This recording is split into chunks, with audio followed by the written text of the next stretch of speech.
ಕೋಲಾರದಲ್ಲಿ ಶಾಸಕ ನಂಜೇಗೌಡರ ನಿವಾಸದ ಮೇಲೆ ಈಗ ಇಡಿ ದಾಳಿಯನ್ನ ನಡೆಸಿದೆ. ಈಗ ಬರ್ತಾ ಇರುವಂತಹ ಮಾಹಿತಿ. ಮಾಲೂರು ಶಾಸಕ KY ನಂಜೇಗೌಡಗೆ ಐಟಿ ಮತ್ತು ಇಡಿ ಶಾಕ್ ಕೊಟ್ಟಿದೆ. ಕೋಲಾರ ಜಿಲ್ಲೆಯಿಂದ ಬರ್ತಾ ಇರುವಂತಹ ಸುದ್ದಿ ಇದು. ನಂಜೇಗೌಡ ಕಚೇರಿ, ತಾಲೂಕು ಕಚೇರಿಯನ್ನ ಸೀಸ್ ಮಾಡಿದ್ದಾರೆ. ನಂಜೇಗೌಡ ಆಡಿಟರ್ ಕಚೇರಿಯನ್ನ ಕೂಡ ಈಗ ಸೀಸ್ ಮಾಡಲಾಗಿದೆ. ಮಾಲೂರಿನ ಕೊಮ್ಮನಹಳ್ಳಿಯಲ್ಲಿರುವಂತಹ ಮನೆಯಲ್ಲಿ ಶೋಧ ಕಾರ್ಯವನ್ನು ಮಾಡ್ತಾ ಇದ್ದಾರೆ. ಬೆಳಗಿನ ಜಾವ 5 ಗಂಟೆ 10 ಕಡೆಗಳು ಕೂಡ 25 ಅಧಿಕಾರಿಗಳು ದಾಳಿ ಮಾಡಿದ್ದಾರೆ. ಬೆಳಗಿನ ಜಾವ 5 ಗಂಟೆಗೆ ಆಗಿರೋದು. ಕೋಚಿಮೂಲ್ ಅಧ್ಯಕ್ಷರಾಗಿರುವಂಥ KY ನಂಜೇಗೌಡರು ಕೋಚಿಮೂಲ್ ನೇಮಕಾತಿಯಲ್ಲಿ ಲಕ್ಷಾಂತರ ಅವ್ಯವಹಾರ ಹಿನ್ನೆಲೆಯಲ್ಲಿ ರೇಡ್ ಅಂತಿದ್ದಾರೆ. ಇಡಿ ಮಾಡಲಿತ್ತ ಅದಕ್ಕೆ ಅವ್ಯವಹಾರಗಳಲ್ಲಿ ಇಲ್ಲ, ಇದೇನೋ ಬೇರೆ ಇದ್ದಂಗಿದೆ. ಎನ್ಫೋರ್ಸ್ಮೆಂಟ್ ಡೈರೆಕ್ಟರೇಟ್ ಬೇರೆ ಏನಾದರೂ ವ್ಯವಹಾರಗಳಿದ್ದಂಗೆ ಇದ್ರೆ ಇದರಲ್ಲಿ ಈ ವಿಚಾರದಲ್ಲಿ. ಹಾಗಾಗಿ ಈಗ ಕೋಚಿಮೂಲ್ ನೇಮಕಾತಿಯಲ್ಲಿ ಅವ್ಯವಹಾರ ನಡೆದಿದೆ ಅಂತ ಹೇಳ್ತಾ ಇದ್ದಾರೆ. ಅಧ್ಯಕ್ಷರಾಗಿದ್ದಾರೆ KY ನಂಜೇಗೌಡರು ಅದಕ್ಕೆ.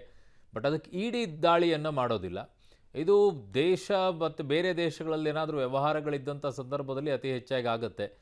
ಇಡಿ ಅವರು ಈಗ ದಾಳಿಯನ್ನು ಮಾಡಿರೋದಕ್ಕೆ ಏನು ಎತ್ತ ಅನ್ನುವಂಥದ್ದನ್ನು ನೋಡಬೇಕು. ಐಟಿ ಮತ್ತು ಇಡಿ ಶಾಪ್, ಐಟಿ ಕೂಡ ಅದಕ್ಕೆ ದಾಳಿ ಮಾಡಿದೆ ಅಂತಿದ್ದಾರೆ. ಓಕೆ, ಬೇರೆ ಏನಾದರೂ ಇರುತ್ತೆ ಇದರಲ್ಲಿ. ನಂಜೇಗೌಡ ಆಪ್ತ ಸಹಾಯಕ ಹರೀಶ್ ಮನೆ ಮೇಲೂ ಕೂಡ ದಾಳಿಯನ್ನು ಮಾಡಿದ್ದಾರೆ. ಕೋಚಿಮೂಲ್ MD ಗೋಪಾಲಮೂರ್ತಿ ಮನೆ ಮೇಲೂ ಕೂಡ ದಾಳಿಯಾಗಿದೆ. ಕೋಚಿಮೂಲ ಅಡ್ಮಿನ್ ಮ್ಯಾನೇಜರ್ ನಾಗೇಶ್ ಮನೆ ಮೇಲೂ ಕೂಡ ದಾಳಿ ಆಗಿರುವಂಥ ವರದಿ ಬರ್ತಾ ಇದೆ. ಬೆಂಗಳೂರು ರಾಮಮೂರ್ತಿ ನಗರದಲ್ಲಿರುವಂಥ ನಾಗೇಶ್ ಮನೆ. ಐಟಿ ಮತ್ತು ಇಡಿ ಅಧಿಕಾರಿಗಳಿಂದ ಈಗ ಜಂಟಿ ಕಾರ್ಯಾಚರಣೆಯನ್ನ ಮಾಡಲಾಗ್ತಾ ಇದೆ. ನಂಜೇಗೌಡ ಆಪ್ತ ಸಹಾಯಕ ಹರೀಶ್ ಮನೆ ಮೇಲೂ ಕೂಡ ದಾಳಿ ನಡೆದಿದೆ.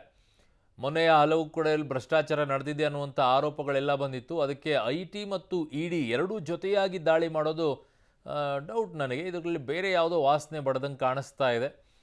ವಿದೇಶದಲ್ಲಿ ಏನಾದರೂ ಆಸ್ತಿ ಏನಾದರೂ ಖರೀದಿ ಮಾಡಿದ್ದಾರಾ, ಹಣ ವರ್ಗಾವಣೆ ಎಲ್ಲಾದರೂ ಟ್ರಾನ್ಸಾಕ್ಷನ್ ಆಗಿದೆಯಾ, ಆ ಮೂಲವನ್ನು ಏನಾದರೂ ಹುಡ್ಕೊಂಡು ಬಂದಿದ್ದಾರಾ, ಆಸ್ತಿ ಎಷ್ಟಿದೆ, ಇಡಿ ಬರೋಕ್ಕೆ ಕಾರಣನೇ ಅದೇ ಆಗುತ್ತೆ. ಇಡಿ ಈಗ ಎಂಟ್ರಿ ಕೊಟ್ಟಿದೆ ಅಂತಂದರೆ ಬೇರೆ ದೇಶಕ್ಕೆ ಏನಾದರೂ ದುಡ್ಡಿನ ವರ್ಗಾವಣೆ ಆಗಿದೆಯಾ ಅನ್ನುವಂತಹ ವಾಸನೆ ಬಡ್ದಂಗೆ ಕಾಣಿಸುತ್ತೆ. ಗೊತ್ತಿಲ್ಲ. ಈಗ ಸದ್ಯಕ್ಕಂತೆ ಮಾಲೂರು ಶಾಸಕರ ಮುಖ್ಯವಾಗಿರೋದು. ಮಾಲೂರು ಶಾಸಕರ ಮನೆ, ಕಚೇರಿ, ತಾಲೂಕು ಕಚೇರಿ, ನಂಜೇಗೌಡ ಆಡಿಟರ್ ಕಚೇರಿಯನ್ನು ಕೂಡ ಸೀಸ್ ಮಾಡಿದ್ದಾರೆ.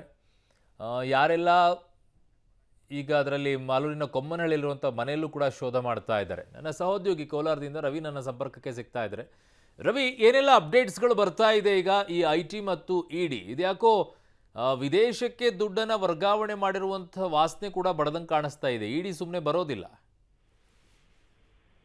ಖಂಡಿತ ಅರುಣ್, ಈಗಾಗಲೇ ಏನು ಬೆಳಿಗ್ಗೆ 5 ಗಂಟೆಯಿಂದ ಕೂಡ 25ಕ್ಕೂ ಹೆಚ್ಚು ಜನರ ತಂಡ, ಅಂದ್ರೆ ವಿವಿಧ 10 ಕಡೆಗಳಲ್ಲಿ ಈಗಾಗಲೇ ಶೋಧ ಕಾರ್ಯ ನಡೆಸ್ತಾ ಇರ್ತಕ್ಕಂಥದ್ದು. ಅಂದ್ರೆ ನಂಜೇಗೌಡ ಸೇರಿದಂತೆ ಏನು ಕೊಚ್ಚಿಮೂಲ್ನ ಡೈರೆಕ್ಟರ್, ನಿರ್ದೇಶಕ, 2 ನಿರ್ದೇಶಕರು, MD ಮತ್ತೆ 2 ಅಧಿಕಾರಿಗಳ ಸೇರಿದಂತೆ ಅವರ ಸಂಬಂಧಿಕರ ಕಚೇರಿಗಳ ಮೇಲೆ ಕೂಡ ಈಗಾಗಲೇ ಏನು ತನಿಖೆ ನಡೆಸ್ತಾ, ಐಡಿ ಮತ್ತೆ ಇಡಿ ಅಧಿಕಾರಿಗಳು ತನಿಖೆಯನ್ನು ನಡೆಸ್ತಾ ಇರ್ತಕ್ಕಂಥದ್ದು. ಅದರಂತೆ ಏನು ಬೆಳಗಿನಿಂದ ಕೂಡ ನಿರಂತರವಾಗಿ ಈ ಒಂದು ಪ್ರಕ್ರಿಯೆ ಆರಂಭ ಆಗಿರ್ತಕ್ಕಂಥದ್ದು. ಜೊತೆಗೆ ವಿಶೇಷವಾಗಿ ತಾಲೂಕು ಕಚೇರಿಯನ್ನು ಕೂಡ ಈಗಾಗಲೇ ವಶಕ್ಕೆ ಪಡೆದಿರ್ತಕ್ಕಂಥದ್ದು ಇಡಿ ಅಧಿಕಾರಿಗಳು. ಜೊತೆಗೆ ಅವರು ಏನು ನಂಜೇಗೌಡ ಅವರು CS ಅಂದ್ರೆ ಚಾರ್ಟರ್ಡ್ ಅಕೌಂಟೆಂಟ್ ಅವರ ಕಚೇರಿಯನ್ನು ಕೂಡ ಈಗಾಗಲೇ ವಶಕ್ಕೆ ಪಡೆದಿರ್ತಕ್ಕಂಥದ್ದು.